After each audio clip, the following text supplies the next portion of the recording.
Bem-vindos, amigos, ao Palavra de Honra. Você já sabe, você confere o Palavra de Honra na Jovem Pan News Campinas. Baixe o aplicativo jovempannewscampinas.com.br. Confere também pelas redes sociais Palavra de Honra. E tenho dito Palavra de Honra no Spotify, Instagram e por aí afora. No programa de hoje eu vou conversar com o médico ginecologista obstetra, Dr. Mauro Villarreal.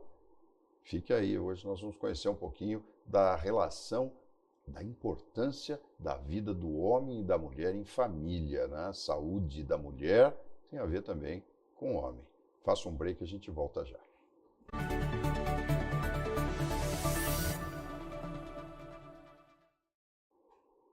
Doutor Mauro Villarreal, prazer receber você aqui no Palavra de Honra, viu? Você sempre enriquece os nossos encontros. Prazer é nosso e eu estou aqui para te homenagear em relação a isso, em relação a você trazer de uma forma clara, simples, fácil, tudo que é importante para melhorar a qualidade da vida de quem te assiste. Eu exagerei um pouco em falar que o homem ele é importante também para a saúde da mulher, e talvez vice-versa, né? Ah, com certeza. Também. Eu acho que a família, o homem e a mulher, no dia a dia, são que nem dois pilares de uma construção romana. Os dois têm que ter o mesmo tamanho, porque senão a parte de cima, que vai ser o batente em cima, ele vai cair. Um não é mais importante que o outro, e um tem que ajudar o outro. E um jeito de ajudar é tentando manter a saúde do outro. A saúde mental, a saúde psicológica, a saúde física. E a saúde física nada mais é do que uma prevenção. Os exames de rotina, o dia a dia da rotina, no caso ginecológica feminina. As pessoas parecem que não se preocupam muito com hormônios, com alterações físicas durante o namoro e durante até os primeiros momentos de uma relação duradoura, não é? Mas muitas brigas ocorrem e por vezes, não são culpa só do relacionamento, da maturidade, às vezes são culpa desses hormônios. Ou é uma utopia ou é uma bobagem isso que eu estou falando? Não, não é bobagem. A realidade é que a mulher ela tem uma oscilação hormonal. Quando eu falo em oscilação, eu não falo de oscilação de atividades psicossociais. Eu falo de oscilação hormonal durante o mês. Desde o início de uma menstruação até o início da próxima menstruação. Isso num período em que a mulher está menstruando, que vai mais ou menos dos 12 aos 50 anos. Durante esse período pré-menstrual, menstrual e pós-menstrual, as variações hormonais fazem com que a mulher milite em diferentes tipos de atitudes, que o homem precisa estar preparado para entender e aproveitar o melhor possível, porque a mulher em todas as fases ela é produtiva, em todas as fases ela tem que continuar fazendo a vida dela, ela tem que continuar cuidando do filho, da casa, principalmente com um monte de afazeres que surgiram a mais para a mulher hoje em dia. Quando ela acaba essa fase, ela vai entrar num período da menopausa, em que todos esses hormônios já não se produzem mais. Essa não produção hormonal também gera outros problemas.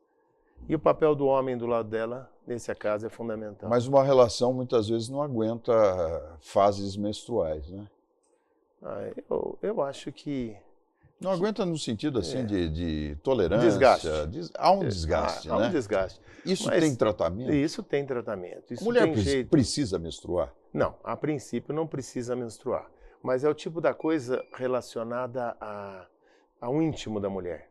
Tem mulheres que eu proponho, você prefere não menstruar ou não menstruar? Não, eu quero menstruar. Eu me sinto limpa, é uma coisa importante para mim. E uma grande maioria fala, eu prefiro não menstruar. Essa mulher que prefere não menstruar, nós temos a possibilidade de interromper o ciclo. Interrompendo o ciclo, a TPM está fora, o período ovulatório, que é ruim, está fora, a menstruação, que é um período que às vezes diminui produtividade, diminui o network dessa mulher, está fora. Mas tem mulheres que gostam de viver aquilo. Para as que gostam, também nós temos medicações para melhorar um pouco a resposta dela em relação a essa agressão que a alteração hormonal provoca. alteração ou essa escolha, né, pela menstruação ou por não menstruar, ela implica em medicamentos. Os medicamentos alteram o metabolismo até que ponto? Quer dizer, uma mulher ela passa a ter, sei lá, vai engordar um pouco mais, ela passa a ter uma alteração a ponto de modificar o seu organismo até que não se reconheça? Na realidade existe uma medicação a mais que está sendo colocada na circulação dessa mulher. É um hormônio sintético, por isso que tudo é caso a caso, tudo é risco-benefício, é colocar na balança, é dar expectativa para a mulher de poder experimentar aquele modelo e chegar para mim, como médico dela, e falar, melhorei, não melhorei. Faz uma rede de tickets, isso melhorou, isso não melhorou, isso piorou, engordei, inchei, estou mais tranquila, fiquei nervosa, não consegui dormir. Traz para nós de novo. Vamos conversar juntos sobre isso. E vamos tentar adaptar, porque as dosagens hormonais também estão tentando se adaptar a menos efeitos colaterais. A diminuição da quantidade de hormônio e a seletividade deles também visa melhorar esses efeitos colaterais do ponto de vista de ganho de peso, inchaço, edema cerebral com irritabilidade, aumento de risco cardíaco e tudo mais. Fisicamente, qual é a melhor etapa na vida da mulher, né? Adolescência, infância, adolescência, maturidade, velhice. Eu acho que como homem, ela sabendo aproveitar todas as fases, a melhor fase da vida da gente é a que a gente está vivendo. E a gente tem que considerar isso e aproveitá-lo o máximo possível. É claro que a gente tem que tentar diminuir os percalços que isso está acontecendo. E nós temos jeito para isso. Nós temos solução. A fase de maior trabalho da vida da mulher vai ser na fase reprodutiva dela. Só que, por outro lado, a fase reprodutiva é a fase, eu acho, de maior resposta de felicidade para a maioria das mulheres. Existem mulheres que não querem percorrer essa vida reprodutiva, mas muitas querem. E isso, para elas, é uma recompensa muito grande, que recompensa o excesso de trabalho, o excesso de correria, a carência do sono, a TPM, a menstruação, a cólica menstrual e tudo mais. Nós estamos sendo veiculados pelo YouTube, pela TVT Stream também, mas pelos amigos que nos ouvem pela Jovem Pan News Campinas. Então eu tenho que não só usar o GC aqui, eu tenho que dizer que eu estou conversando com o Dr. Mauro Vila Real, que é ginecologista obstetra, falando um pouquinho sobre as mulheres e a sua vida clínica, médica, enfim. Doutor Mauro, o homem tem mais tabus do que a mulher no que diz respeito à saúde? Se a gente colocar os dois numa balança, quem é que é mais difícil de tratar, o homem ou a mulher? É muito mais difícil o homem, né? A mulher ela é muito mais afeita em se permitir. Eu acho que a mulher ela tem um medo de morrer tremendo. Não por ela, mas pelos filhos que ela deixa. É o que eu comento na primeira gravidez, a mulher, opa, tudo jóia? Eu sento ali, vou ali, faço isso, tudo bem. A segunda gravidez, existe uma coisa que ficou orbitando a cabeça dela, eu não posso perecer. Eu tenho um filho para cuidar. Então eu acho que a mulher, ela se entrega para um tratamento, para um exame de rotina, com muito mais facilidade que o homem. Nesse aspecto, acho que a mulher é muito mais responsável que o homem. Câncer de mama, não é? É uma epidemia, né? Agora parece que mais controlada, tem exames preventivos, não é? Mas ainda nós temos um índice alto de câncer de mama? Eu acho que pela vida que se leva hoje, esses índices estão cada vez mais altos. Principalmente de casos... que fosse o contrário. Não, principalmente de casos graves, agressivos, numa idade mais jovem. Os casos entre 20 e 40 anos, que são numa minoria, eles têm casos, assim, muito ruins. E os casos mais comuns são a partir de 40 anos, quando se institui a mamografia anual. Esses casos são diagnosticáveis, são tratáveis e se consegue bons resultados quando se diagnosticados precocemente. Que coisa boa, né? Mas é boa no sentido do diagnóstico, mas triste porque eu entendi, do meu ponto de vista, haveria maior informação, as pessoas iriam se cuidar um pouco mais. Elas se cuidam mais. As O que campanhas, o que acontece é que aumentou o número de casos, entendeu? Existem mais casos por menos amamentação, por qualidade de alimentação, por exposição a riscos ambientais, por obesidade, por uso excessivo de medicamentos, principalmente hormonais. Tabaco ainda interfere? Tabaco. São vários fatores que aumentam o risco. E a mulher está cada vez mais exposta a isso. Endometriose, parece que também é outra epidemia, né? Isso, como é que ela tomou conta de tantas jovens? Eu nunca ouvi falar nisso na minha realidade, infância. é que na sua infância, a minha filha tem uma cólica que é horrível. Mas isso era igual a minha. A mãe fala isso aí. Minha filha tem uma cólica horrível. Mas era igual a minha. E era um tabu isso. Por quê? Porque ela era ruim falar que estava com cólica. Ela levava a vida, passava uns dias ruins e tal. Hoje em dia se melhorou muito no diagnóstico, no prognóstico e no tratamento. Há 20 anos atrás, a gente fazia cirurgia para descobrir se a paciente tinha endometriose. Fazia uma videolaparoscopia. Teve pacientes que eu fiz inúmeras videolaparoscopias. Hoje a ressonância em ultrassom com preparo, por pessoas habilitadas, gera esse diagnóstico e gera a extensão do dano que essa doença está causando. Vamos conceituar o que é endometriose. Dentro do útero da mulher, tem uma camada funcional que mensalmente se descama e faz um processo fisiológico que se chama menstruação. Esse endométrio que se descama é para estar só dentro do útero. A endometriose é a presença deste endométrio em regiões ectópicas. O que significa isso? Fora do local de origem. Atrás do útero, no ovário, na bexiga, na parede abdominal e em outros sítios menos comuns. Então, mensalmente, essa mulher menstruando, ela estimula esses focos que estão fora do útero, numa região em que a implicação dolorosa é muito grande. E isso impede, por exemplo, a gravidez. É um fator de risco para a infertilidade. Hoje, o maior número de mulheres que frequentam clínicas de infertilidade são mulheres endometrióticas. Estima-se que a cada 10 mulheres, 2 têm endometriose nos mais diferentes graus de extensão e de sintomatologia. Epidemia mesmo. Epidemia. Isso é uma epidemia, né? Agora, a gravidez, ela é possível. É possível. Tem pacientes que a gente descobre a endometriose na cesárea. Pergunta para a mulher, e aí, tinha muita cólica menstrual? Ela, nossa, tem uma cólica horrível. Aí a gente fala, você tem endometriose. E qual é a melhor coisa para ela fazer a partir daí? Não menstruar. Você não estimulando os focos de endométrio que estão dentro do útero, você não vai estimular os focos que estão fora do útero.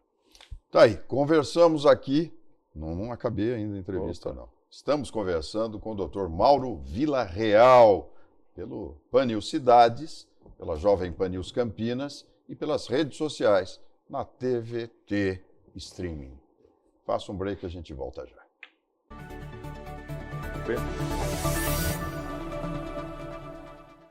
PHS Samaritano Saúde é o plano de saúde ideal para você, sua família ou empresa. São mais de 2.300 médicos credenciados e uma ampla rede hospitalar integrada nas cidades de Campinas, Indaiatuba, Paulínia, Hortolândia e Santa Bárbara do Oeste, além de uma nova estrutura hospitalar em Itu e unidades de pronto atendimento, com vasta cobertura que contempla desde centros clínicos, exames complementares laboratoriais e de imagens, procedimentos como cateterismo e angioplastia, internação, maternidade, UTI adulto, neonatal e pediátrica, e oferece ainda o programa de medicina preventiva e a telemedicina. Quando o assunto é cuidado, você pode contar com uma estrutura completa e profissionais experientes que prezam pela atenção personalizada, eficiência e respeito.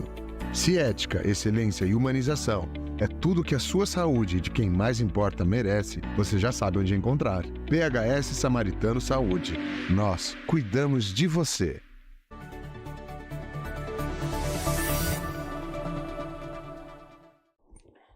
No Palavra de Honra de hoje, estamos conversando com o médico obstetra, Dr. Mauro Villarreal. Doula, parto natural, cesárea. Qual é a melhor fórmula para a gente vir a furo? Não pode usar mais essa expressão, né? Não pode. Antigamente você usava isso, não né? pode. Para a gente nascer, para a gente brotar. Eu acho que é uma pergunta difícil de ser feita, mas essa pergunta tem que ser transmitida para aquela mulher que vai dar à luz. Você tem preferência por uma via de parto? Nós temos que oferecer isso aí. A minha obrigação é tentar transformar essa via de parto na via mais segura possível. Porque a gente quer que o casal entre, um casal e uma mala no hospital, e saia um casal, um bebê e uma mala. Né? Então a gente precisa oferecer para a mulher o que ela vai passar em cada situação.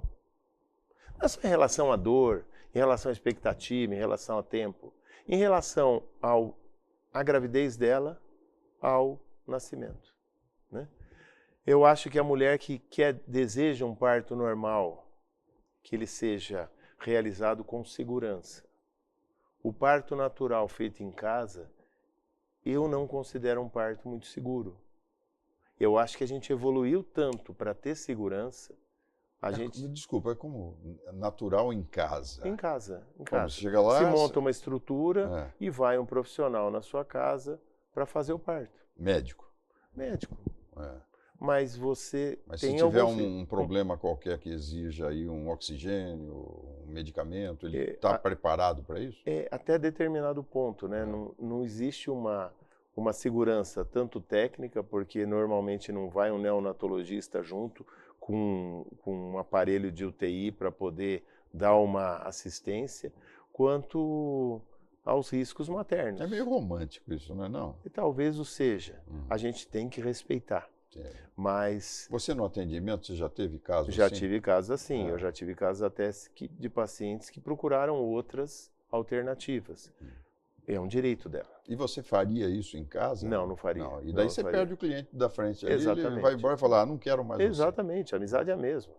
Mas a gente não pode se permitir alguma coisa que vai contra. O primeiro mandamento médico é não piorar a situação, não prejudicar. É ter ciência do que você pode fazer e qual é a melhor técnica que você usa para poder chegar a um caminho daquele. O que eu costumo fazer para os pacientes é o seguinte: meu parto é hospitalar, e você entra na internet e entra em contato com um plano de parto. Plano de parto são algumas situações que você vai viver no intercurso de um parto, normal ou cesárea, e que você tem dúvida. Vamos esclarecer as dúvidas. Vamos conversar com quem vai estar lá deitada, quem vai expor seu corpo a uma situação dessa. E a gente tenta chegar numa conclusão. Por exemplo, uma mulher que quer ter um parto normal a qualquer custo. Aí ela lê um item lá que está escrito, uso de fórceps. Aí ela chega para mim e fala assim, não, fórceps eu não quero. Ah, bom, então nós não podemos ter um parto normal. Mas ela pode interagir nesse sentido? Eu acho que de uma forma anterior pode. Eu acho que é interessante esclarecer tudo. Mas tem situações em que eu vou precisar usar esta alavanca autorregulável que ajuda a tirar esse bebê dentro da barriga. Você falou do fórceps. Eu acho que eu nasci com fórceps, né? O bebê saía com uma cabeça de Mago Merlin, né? Mas não por causa do fórceps. Não? Não, porque mas ela ficou era muito tempo. Comum isso, porque ligar ficou uma muito coisa tempo, a outra. Ficou muito Coroando. tempo em trabalho de parto. Chama coroando. Coroando quando ele está exposto na vagina e só está a cabecinha lá, então eles colocam como se fosse uma coroa. Essa bossa que se chama, esse couro cabeludo que se expõe, que fica mais avantajado em relação à calota craniana, é pela ação da tensão, do edema que é provocado, tanto pelo toque quanto pela pressão de sangue que vai para aquela região. Isso aí desaparece. Agora, o fórceps é colocado na lateral do rosto. Frequentemente, ele não vai ficar... Ele vai fazer uma marquinha aqui que umas 48 horas depois desaparece. Não fica com nenhuma deformação. A princípio, não. Desde que ele seja colocado a mão tem que ser com boa, consciência. Eu estou sabendo que posição que está esse bebê para eu poder alocar o fórceps de forma segura. Entendeu? Então, se a mulher não quer fórceps, é melhor ela não se aventurar num trabalho de parto. Sim. Ou senão ela vai entender a explicação que eu vou dar. Que sempre vai usar o fórceps? Não sempre vai usar, mas é uma ferramenta que eu tenho para poder abreviar um período expulsivo em que o bebê pode sofrer. É muita diferença física de uma mulher para outra, porque eu já ouvi de algumas mães que o parto foi tão fácil que ela nem sentiu saindo o bebê. Este é o parto normal. É. Este é o parto aquele parto que o médico põe pouco a mão. Sei. Porque ele é um serviço autônomo. Existe isso Existe. Esse é o melhor. Aquele que chega no hospital, vamos correr, todo mundo correndo para o centro cirúrgico para poder... Está nascendo. Maravilhoso. Agora aquela, 12 a 18 horas, cansativo, não evolui direito. Talvez a gente tenha alternativas um pouco mais rápidas e um pouco mais seguras, dentro de uma conversa franca com a paciente. Eu estou falando isso que eu posso ser ouvido por colegas que vão falar para mim, não, você teria que insistir, está tudo bem. E ouvir de colegas que falariam para mim, eu já teria desistido há muito tempo. Por quê? Porque eu quero tirar esse bebê de dentro da barriga, entregar para a mãe e tudo certo. Estamos conversando no Palavra de Honra, veiculado pelo Pan News Cidades, com o Dr. Mauro Villarreal.